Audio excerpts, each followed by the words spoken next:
मेरे तो समझ में नहीं आ रहा कि मैं फांसी लगा लूं क्या। बिल्कुल जी, सड़क पे आ जाएंगे जी, काम है ही नहीं, क्या करें। हम लोगों की समस्या को कोई भी समझ नहीं पा रहा है। और दिल्ली सरकार का एक आदेश, इस आदेश ने एक तरफ दिल्ली के लोगों से सस्ती ट्रांसपोर्ट सुविधा छीन ली, तो दूसरी तरफ कई लोगों से रोजगार।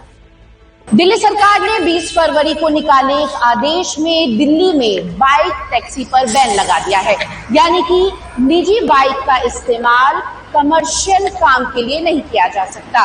इससे उन लोगों के सामने एक बहुत बड़ी समस्या खड़ी हो गई है जो अपने परिवार का पेट बाइक टैक्सी चलाकर भरा करते हैं। ये बिना लागत के शुरू होने वाला और रोजाना करीब 500 रुपए की इनकम देने वाला काम था।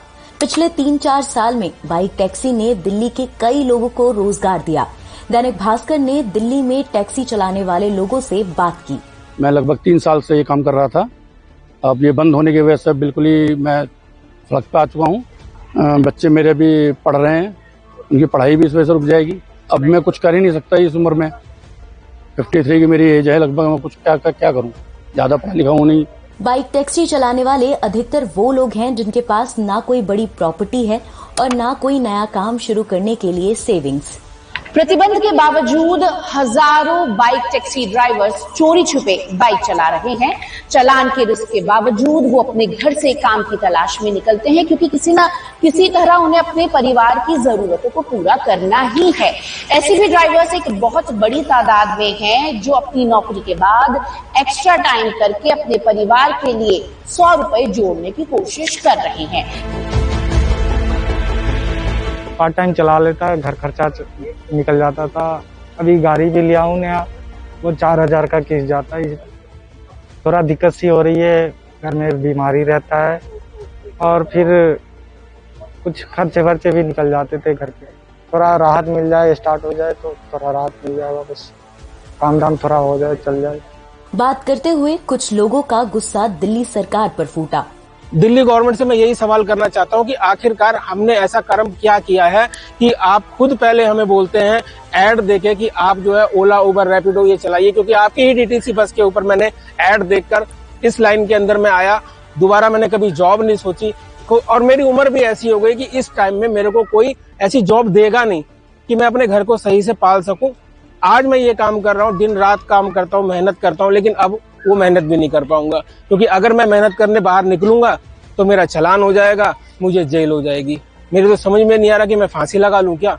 बाइक टैक्सी राइडर्स ये भी नहीं जानते कि इन्हें मदद के लिए कौन सा दरवाजा खटखटाना है। सबसे बड़ी समस्या है कि हम लोग खुद ये समझ नहीं पा रहे हैं कि हम लोग किससे मदद मांगे।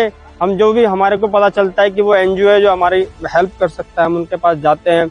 जो भी न्यूज वाले अगर कोई हमें बताता है कि हम उनके पास जाएं तो हम उनके पास जाते हैं। कुछ ह्यूमन राइट्स ऑर्गेनाइजेशन अब इन बाइक टैक्सी ड्राइवर्स के लिए काम कर रहे हैं।